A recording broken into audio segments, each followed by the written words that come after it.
Greetings and salutations, one and all. Welcome to the house of Poli. I am your Reverend Poli Castro here today to bring you the good word, some positivity, if I may.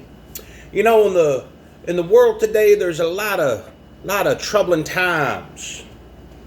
And in the Bible, it talks about how the devil will try to deceive you. And I've noticed in the world today, every time I turn on television or go on social media, there's always some kind of bad news kicking around. People out there trying to make people feel bad. And I'm here to tell you that we got to change the way we look at things. You see, as of late, there's been a lot of news about the COVIDs. And yes, brothers and sisters, it has been a hard year and change. Whether it be financial difficulties, people's little children getting sick and dying, the elderly dying, death and hospitals being overrun, nurses being overrun, teachers being burnt out. Everybody seems to have a sad story. But I would feel remiss if I didn't talk about how the devil will try to deceive you. You see, the devil might try to deceive you in many ways. It might be a slick-talking lawyer. It might be a fine, pretty little thing at the end of the bar making them come hither eyes at you. Or it could be an intrusive thought.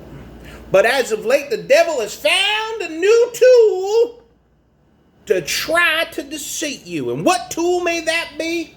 Well, I'll be damned if the devil hasn't found a new tool. That new tool would be stupid people. I'm about to read you some quotes from the good book. See, over on Fox News and OAN and every town hall or school board meeting, there's always some yuckleputz that gets up there and talks about what God would want. Well, first off, before we get to the scripture, let's just break this down. Every major world religion, whether it be Christianity, our Muslim brothers and sisters, our Jewish brothers and sisters, the Buddhists, the Sikhs, everybody. The first rule, when you get down and you start studying religion, the first rule that the Almighty wants people to understand is that the protection of human life, that's the number one thing. And with COVID, we're trying to protect people, whether it be with the vaccines, people wearing masks, maybe doing a little social distancing. But I'll be damned. Whew. If people ain't squealing like a pig under a gate about what the government can tell me what to do and the government won't tell me what to do. So the very first piece of scripture, the very first issue I want to tackle here today is you got people saying that they don't have to listen to their local, state, or federal government. That's because they receive their orders from on high, from Lord above. But here's the issue for all you little Bible readers.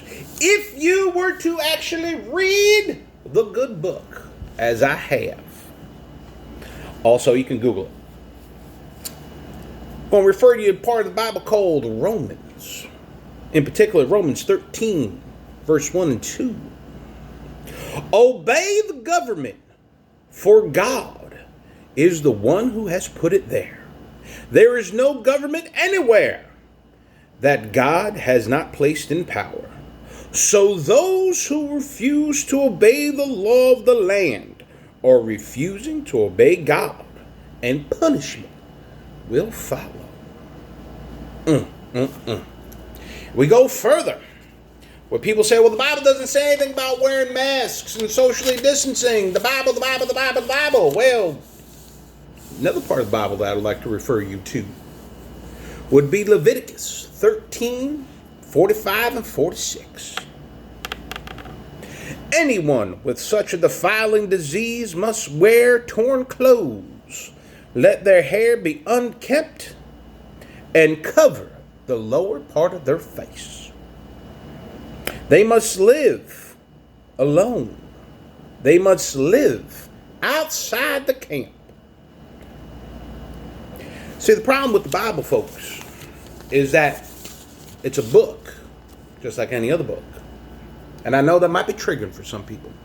But the Bible is open to interpretation. See, there's certain parts of the Bible that you read, you might get some different viewpoints. You know, back in the day when our country was tearing itself apart over the Civil War, over the issue of slavery, there were Bible verses, the same Bible verse, that slave owners and abolitionists would read and get two different meanings.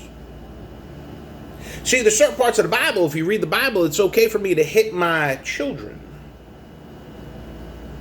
Also to hit my wife. If you really want to get down right to it, there are certain parts of the Bible that says women should not be in power. So those ladies, and I use that term loosely, like Bobart and Taylor Greene, should not have ever been elected into office in the first place. Or maybe what we do is just for the time being. Maybe we suspend the Oogie Boogie and we follow the science. I don't know. I'm just a simple preacher. If you like this video, please like, subscribe, add comments below. We'll get the conversation going. Tune in later, for I will be laying the hands on some folks for that healing. If you care to send any donations, let me know. I'll tell you where to send the check, and y'all have a blessed day.